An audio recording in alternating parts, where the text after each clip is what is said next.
The first thing Captain Rhett Mason noticed when the transport doors parted was the hum, an unbroken metallic vibration running through the bones of Helion 9.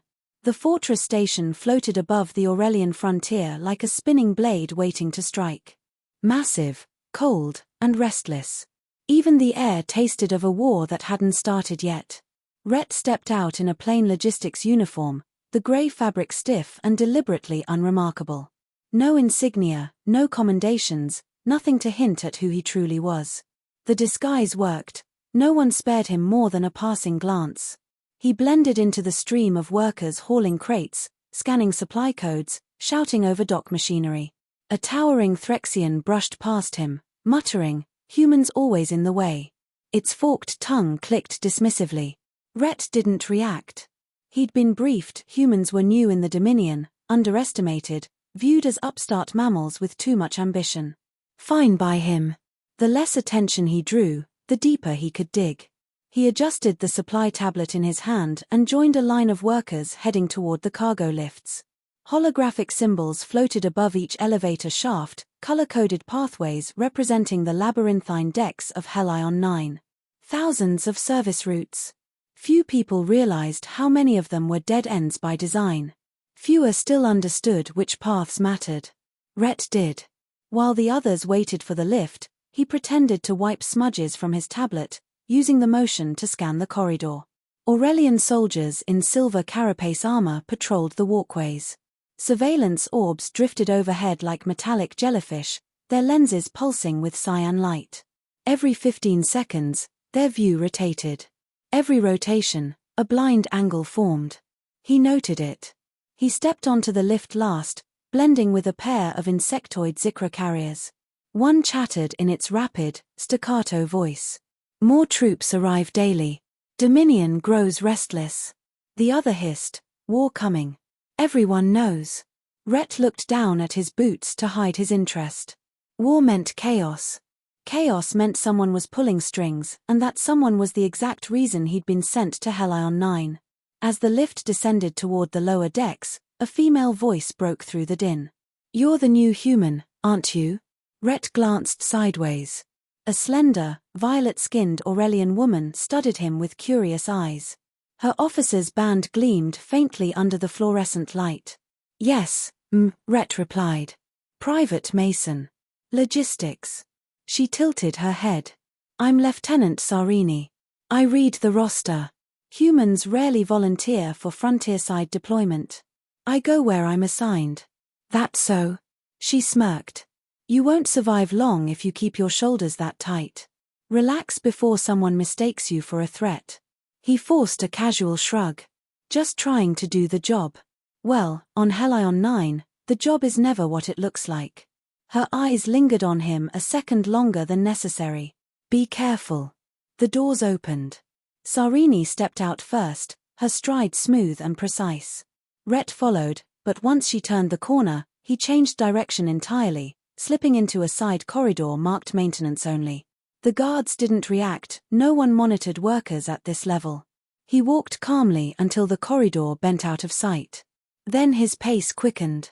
A sealed door blocked his way. He pulled a thin device from inside his uniform sleeve, pressed it against the lock, and waited for the soft vibration signaling the override. The lock clicked. Rhett entered the data junction, letting the door slide shut behind him.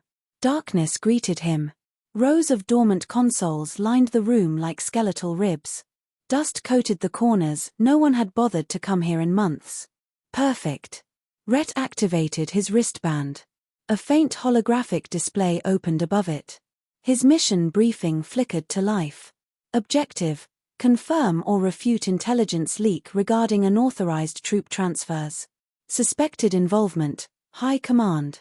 Primary target: General Zaltor Virex. He knelt beside a dormant terminal and connected the wristband. Lines of encrypted code burst across his display. He sifted through data layers quickly, fingers moving with practiced speed. He found altered deployment records almost immediately. Entire battalions reassigned without authorization. Fleet routes redirected toward Vrax territory, too aggressively to be coincidence. Someone was lighting a fuse. Rhett began compiling fragments. Then he paused. A new line appeared on his wristband, an active trace. Someone was tracking access attempts. His attempts. He shut everything down instantly. Footsteps echoed from the hallway. Not random footsteps, deliberate, synchronized. Military. Rhett slid into the shadows at the corner of the room, lowering his breathing until it barely stirred the stale air. The door hissed open.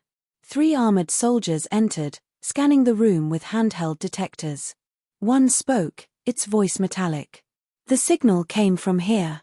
Another replied, "General Zaltor wants the intruder detained." Rhett watched them sweep the room. They approached the terminal he'd used. One bent down. Rhett moved first. He seized the nearest soldier by the collar plate, pulling him soundlessly backward into the dark. A swift strike to the neck dropped him. The other 2 spun, but Rhett was already upon them. A fluid series of strikes neutralized them before either could shout. He dragged the bodies behind a server block, stepped over them, and slipped out the door. The corridor was empty. Good. But their presence confirmed something critical. Zaltor knew someone was sniffing around. And if he was willing to send kill teams, the corruption went deeper than intelligence suspected. Rhett replayed the soldier's words in his mind. General Zaltor wants the intruder detained. So the general had eyes everywhere. Rhett needed to disappear again before suspicion spread. He rejoined the main hallway of workers just as a squad of armored Aurelians marched past, searching. Rhett lowered his gaze and blended with a cluster of engineers discussing hull integrity readings. "Did you hear?" one whispered. "General Zaltor is inspecting supply units today." A second replied, "He's furious about unauthorized terminal access." Rhett's jaw tightened, but he kept his expression neutral. The crowd thickened near the central atrium. A towering hologram of the Dominion crest shimmered above them, an eagle-shaped icon wrapped in solar rings. Beneath it stood the general himself. Zaltor was taller than most Aurelians, his exoskeletal plates polished to obsidian sheen. Sharp ridges framed his face, giving him a perpetual look of disdain. His gold-lined mantle marked him unmistakably as the station's supreme commander. He inspected the workers one by one, his gaze cold and predatory, as if searching for a particular scent. Rhett kept his head down. Zaltor's shadow passed over him. For a moment Rhett felt the general pause, as though sensing something off. But after a breath of silence, Zaltor continued forward. "Humans," the general muttered to an aide, not bothering to lower his voice. "Soft creatures playing soldier." Rhett did not react. He couldn't, not yet. As the workers dispersed, he slipped out of the atrium and merged with a group heading toward the barracks. He needed to consolidate his findings, identify the trace source, and plan his next move. But as he reached his assigned bunk, a notification flickered across the tablet lying on his bed. "Private Mason, report to Disciplinary Hall 3. Immediately." No explanation. No reason. Rhett stared at the message, feeling the tension shift around him like the quiet before a storm. He had been found. Or worse, set up. And the general wanted him personally. He exhaled slowly, centered his thoughts, and stood. Whatever awaited behind those doors, he would face it as calmly as every mission before. Because he wasn't just a logistics private. He was the deadliest human on Helion 9. And Zaltor had no idea. The doors to Disciplinary Hall 3 slid open with a hollow resonance, releasing a stagnant breath of recycled air. Inside, the room was stark, circular, windowless, cold. Every sound bounced off the metallic walls, refusing to fade. A single platform occupied the center, illuminated by a harsh beam of light. Dozens of Aurelian officers stood in a ring of shadow around it, their carapace armor catching the glow like shards of glass. Rhett stepped forward quietly. Each footfall echoed with the weight of a man walking into a trap he already understood. General Zaltor stood at the far end of the platform, arms clasped behind his back. His posture radiated authority and simmering contempt. Flanking him were 2 guards, both taller than Rhett, both staring at him as if judging an insect. "You kept us waiting, human," Zaltor said, his voice cutting across the hall like a blade dragged against stone. Rhett halted on the platform. "Orders told me to report immediately." "I did." A murmur traveled through the spectators, some amused, some uneasy. Zaltor circled him slowly. Private Mason. Logistics. Transfer request filed by a mid-level supply officer. No commendations. No notable achievements. A face among faces. He tilted his head, studying Rhett like a scientist examining a strange sample. And yet, someone accessed restricted systems last cycle. Rhett kept his expression neutral. Sir, I moved crates during last cycle. Nothing else. Oh. Zaltor's mandibles twitched in disdain. You claim innocence. I claim the truth. Laughter broke from a cluster of officers. One muttered loudly, humans lie when cornered. They panic. It's in their blood. Rhett didn't glance toward the voice. He didn't shift or blink or breathe any faster. He simply stood there, steady as bedrock. Zaltor stepped closer. Your species is new. Unseasoned. Hungry for influence. You steal technology, you mimic strategy, you imitate greatness. But here, on Helion 9, you are nothing more than labor. His voice lowered. And labor should know its place. I do know my place, sir, Rhett answered, tone measured. It's just not as low as you believe. The officers reacted instantly. The room stiffened. A wave of offense rippled through the ranks, shock that a human dared speak with spine. Zaltor's eyes narrowed. Say that again. My place, Rhett repeated, is where duty requires me. Not where arrogance assumes I belong. A silence followed, tight, crushing, electric. Zaltor moved with a suddenness that caught even his own guards off guard. He stepped forward and swung a hand across Rhett's face. The impact cracked through the hall like a thunderburst. Rhett's head snapped to the side, the sting blooming across his jaw. The force was enough to stagger a lesser soldier. Rhett didn't fall. He didn't raise a hand. He didn't retreat. He slowly straightened, his posture calm, his eyes clear. Gasps scattered across the hall.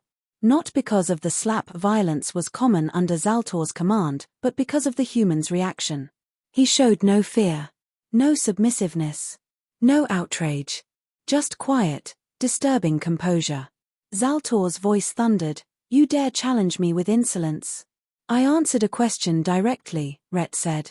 If that's insubordination, then your standards are flawed.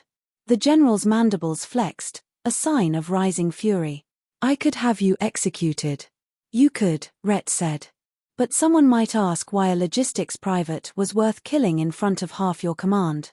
The whispering around the room intensified.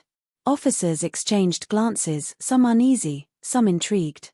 Rhett held Zaltor's gaze without flinching. Internally, he watched the man's tells, the subtle recoil, the tightening jaw, the microspasm in his dominant hand. Zaltor was used to obedience, not resistance. The general leaned close until Rhett could smell the metallic tang of his breath. You think yourself clever. No, sir, Rhett replied quietly. Just honest. The simplicity of the answer enraged Zaltor more than defiance could have. He stepped back, raising his voice so everyone in the hall heard him. This human violated Dominion protocol. He accessed classified systems with intent to sabotage. Rhett's brow tightened for the first time. That's a lie. Zaltor ignored him. He is a threat to the station. To the Dominion. To order itself. And threats must be contained. Rhett spoke firmly. Sir, you have no evidence. Silence. Zaltor roared. Two guards moved toward Rhett, raising their stun batons. But before they reached him, Lieutenant Sarini stepped from the shadows. General, with respect, she said, you're making accusations without proof. There is no data linking this man to any breach. The hall rippled with shock. Sarini daring to challenge Zaltor was unprecedented. The general turned to her slowly. Lieutenant, are you questioning my judgment? She met his stare. I am requesting substantiation. Rhett saw the flicker of calculation in Zaltor's eyes. Sarini wasn't the target he wanted to strike down, yet. She had rank, respect, visibility. But Rhett was expendable. A perfect scapegoat. Zaltor faced the room. I found the human alone near sealed data conduits yesterday. Rhett's eyes hardened. That was impossible, he had been undetected. No witness. No camera. The general was inventing the narrative. Sir, Rhett said, I was nowhere near. I said silence. Zaltor snapped. Rhett stopped speaking, not out of obedience, but because he recognized the battlefield had shifted. Logic wouldn't cut through this. Zaltor wasn't seeking truth, he was constructing justification. The general walked a slow circle around Rhett. You are a liability. A spy. A parasite trying to learn Dominion secrets. He lifted his hand again, but this time not for a strike, for a public declaration. I hereby strip this human of assignment and place him under arrest. The guards closed in. Rhett exhaled calmly and said only, You're making a mistake, General. Zaltor sneered. I already corrected it.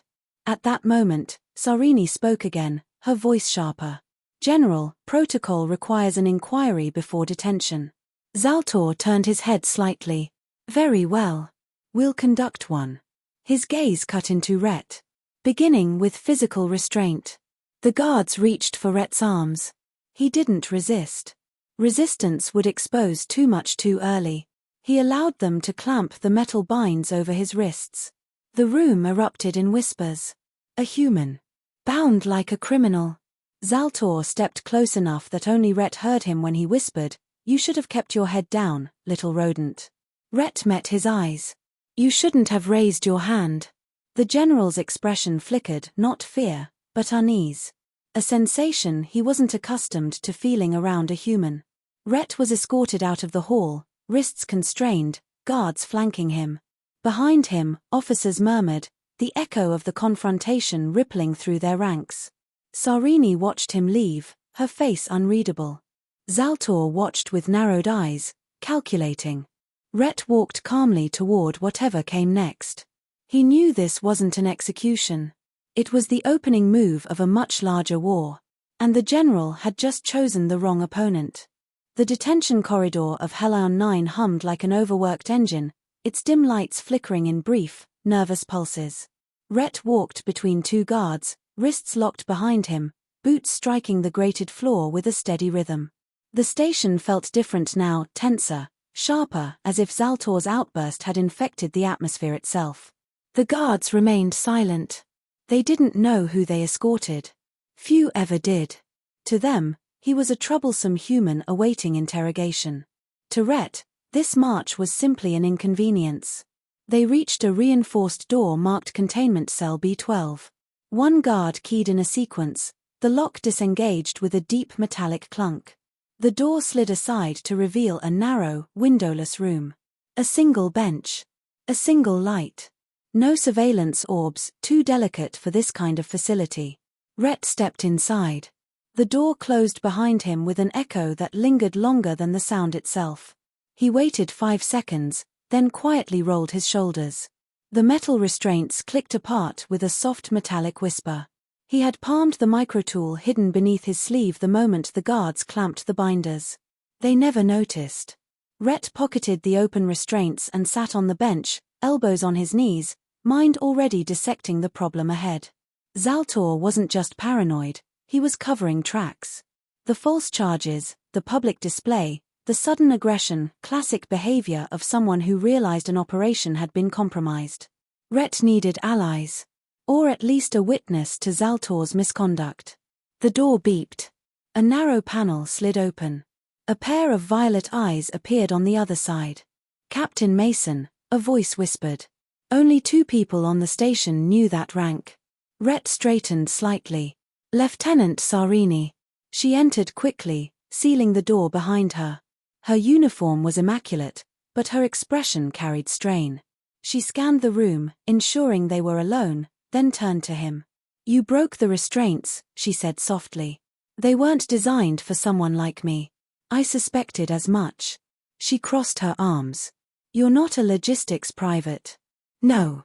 Her jaw tightened as she exhaled. I knew something was off. No supply worker stands against Zaltor without trembling. No one looks him in the eye like that. Rhett watched her carefully. What do you think I am? I'm still deciding, she replied. But I know one thing, Zaltor is lying. He's been moving fleets without command oversight, and is hiding data packets behind locked partitions even I can't access. She stepped closer. And now suddenly a human is accused of infiltration. Convenient. Rhett didn't look away. You're risking your career by walking in here. Better that than letting the general drag us into a war. Why tell me? She hesitated. Because you're not afraid of him. And fear is the one thing he counts on. Rhett nodded once. Then here's the truth. I'm Captain Rhett Mason, Terran Special Forces. Deployed undercover to investigate unauthorized military operations within Dominion High Command. Sarini inhaled sharply. Captain. You outrank half this station. Only if I reveal myself. And today, Zaltor forced that timeline. She paced a slow circle, absorbing the weight of his words. So he was right about a spy, just not in the way he thinks. He wanted a scapegoat, Rhett said. His mistake was choosing the wrong one. Sarini stopped. I need to know your objective. To uncover who's funneling information to the Vrax hive. And if necessary, stop them. Her voice dropped. Zaltor. Rhett didn't blink. What do you know? I saw a sealed communication channel on his console last night, she whispered. Encrypted. Not Dominion format. I flagged it, but it vanished within seconds. It wasn't one of ours. Vrax frequency encryption? Yes. Rhett stood, mind sharpening. He's preparing a false narrative, framing humanity to provoke conflict. Meanwhile, he collaborates with the enemy behind closed doors. That's treason, Sarini breathed. That's a purge attempt, Rhett corrected. He'll eliminate anyone close to discovering the truth. Sarini's face paled. Which includes both of us. Before Rhett could respond, the cell lights flickered. A distant alarm echoed faintly through the corridor. Sarini froze. That's the internal lockdown alert. Rhett listened carefully. The rhythmic pulse indicated an active security sweep, tight, controlled, searching. They know you came here, Rhett said. Or they know someone did, she replied.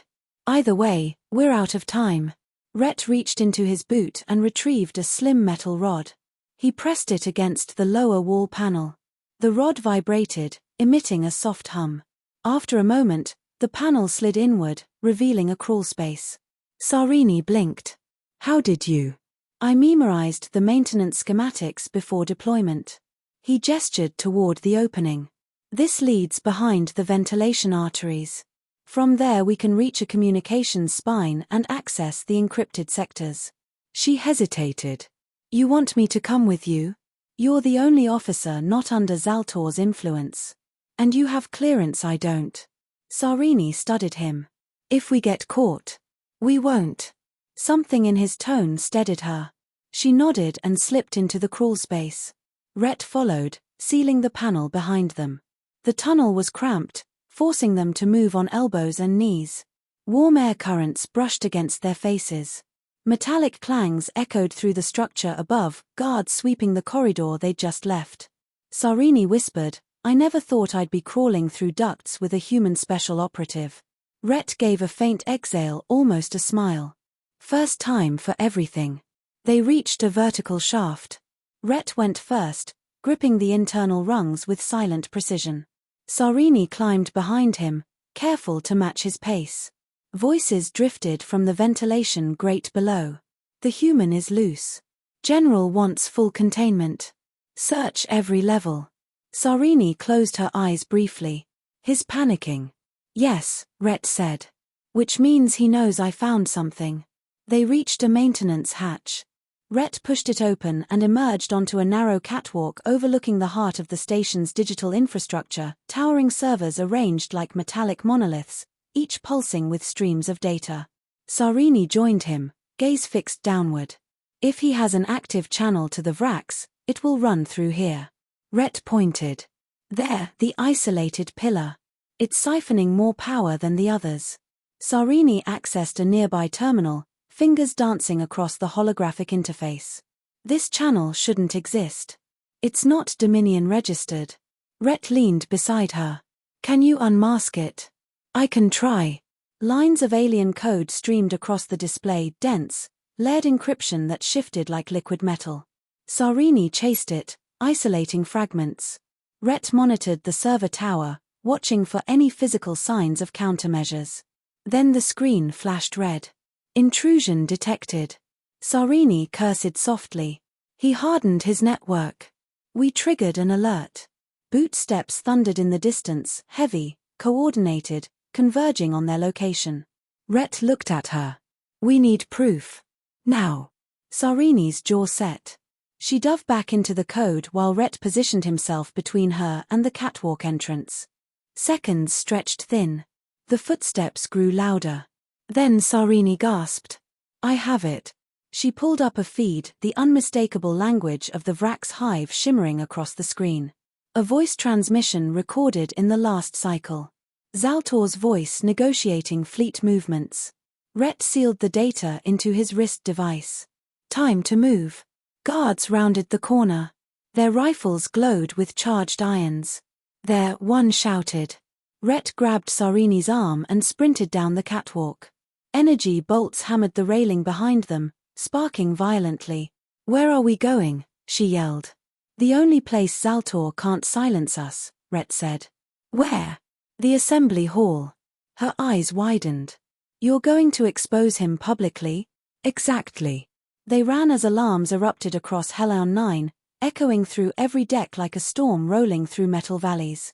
The hunt had begun. And masks were coming off on both sides. The war room aboard the ISS Resolute had never been this silent. Screens flickered with tactical overlays, casualty estimates, and coded transmissions waiting for authorization, but no one moved. No one dared to. All eyes were fixed on the towering alien commander standing frozen beneath the cold white lights, Galactic General Varka Threx, the same general who had slapped a human soldier 50 hours earlier, believing him to be nothing more than another primitive grunt. He stood stiff now, mandibles tight, posture held by a strain no one from his species had ever shown in a human vessel. Because the soldier he struck had just stepped into the room.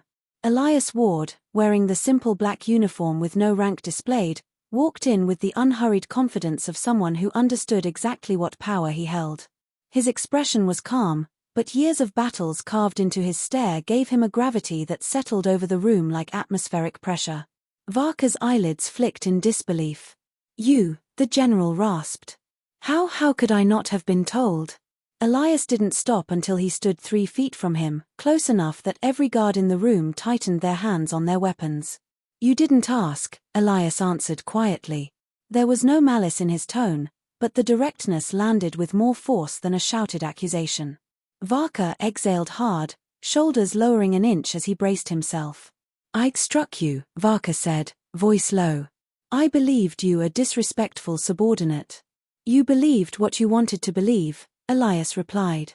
Humans do the same, General. Don't pretend your judgment is unique. The alien swallowed an uneasy gesture for his species. Your people will demand reparations. Elias tilted his head. For a slap. For disrespect, Varka corrected. For dishonouring your status. The human officers in the room exchanged glances, but Elias didn't look at them. His gaze stayed locked on the general. My status is irrelevant, Elias said. Right now we have people dying on Corva's frontier. Your misunderstanding doesn't even register. That answer eased the tension, or should have. But Varka seemed only more unsettled. Then why are we meeting? The general asked. A holodisplay snapped to life above the central table. Maps unfolded in 3 dimensions, glowing lines marking troop movement and enemy strongholds across 3 systems. Elias motioned toward them. Because you and I need to make a joint decision that decides whether 30 million civilians live through the next month. The words landed heavier than any reprimand. Admiral Rowan, the senior human officer present, stepped beside Elias. We've confirmed that the Dominion is preparing an offensive that bypasses both our forward lines. They're targeting population centers next, not military stations. And they'll hit your colonies first, Elias added, because they know you can't pull reinforcements without exposing your core. Varka processed the information quietly. The Dominion's cruelty was something even his hardened species feared. You want to force them into a choke point, Varka guessed. Make them commit to a narrow corridor so their firepower is contained. Elias nodded. Exactly. But humans alone won't control that corridor. We need your fleets. And you need a commander they'll obey, Varka said, mandibles flexing. One they still trust. Elias raised a brow. Is that you or me? That question cut straight through whatever pride the general had been clinging to. My warriors trust me, Varka said slowly, but they fear you. Fear can motivate, Elias replied, but trust sustains. The general lowered his gaze. I owe you an apology. The room fell silent again, but this time it wasn't fear, just surprise. No one in recorded history had ever heard a Zerati general apologize, not even after political disasters. Elias didn't smile. Instead, he extended his hand. Then help me fix the situation. That's apology enough. Varka stared at the outstretched hand, an unmistakable human gesture. Slowly, carefully, he placed his clawed palm into Elias's grip. The brief handshake earned murmurs from every officer watching. When they stepped back, Varka spoke with renewed certainty. What is your plan, Director Ward? First, Elias said, we lure them in. He flicked the holomap into motion. Enemy vessels moved along predicted routes, streams of red light converging toward a sector labeled Black Spire Expanse. A dead zone, Varka noted. Exactly, Elias said. No civilian presence. No stations. Nothing for them to take or destroy. They'll assume we're unprepared. Varka's mandibles twitched in approval. A trap. Rowan interjected. A brutal one. Once they enter, we collapse the corridor behind them, isolate their movement, and force them into close combat. Humans excel in close combat, Varka observed. Your soldiers will. Not soldiers, Elias cut in. Mechs. He expanded the image. Rows of towering bipedal machines appeared, sleek, armored, deadly. Mark 7 Titans, Elias said. They're not public knowledge yet. They're designed for vacuum and high-impact assaults. They can tear through Dominion hull plating. Varka made a low, impressed sound. Dangerous. Necessary, Elias corrected. Once we engage them inside the expanse, your fleets will close the outer perimeter. They cannot escape. Total elimination, Varka said. The first and only time we'll aim for it, Elias replied. The general studied the plan for several long seconds. Finally he asked the question humanity had expected from him. And what role do you take in this battle, Director? Elias leaned forward, tapping the eastern flank of the projected corridor. I'll command from the front.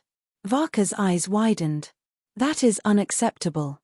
Your people rely on your leadership. You cannot risk.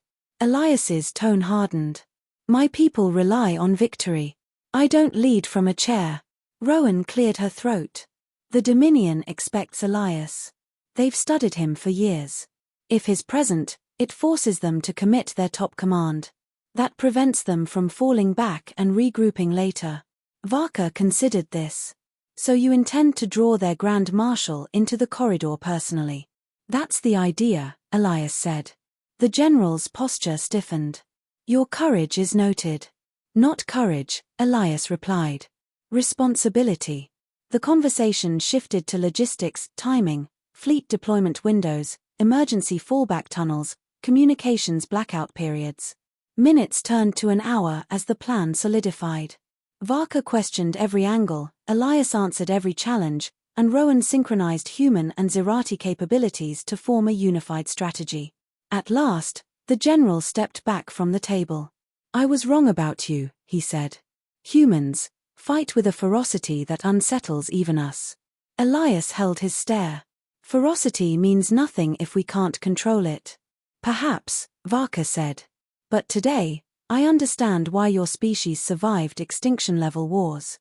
You do not retreat from threat. You confront it. And today? Elias asked. Today, Varka said firmly, I stand with you. Elias nodded once.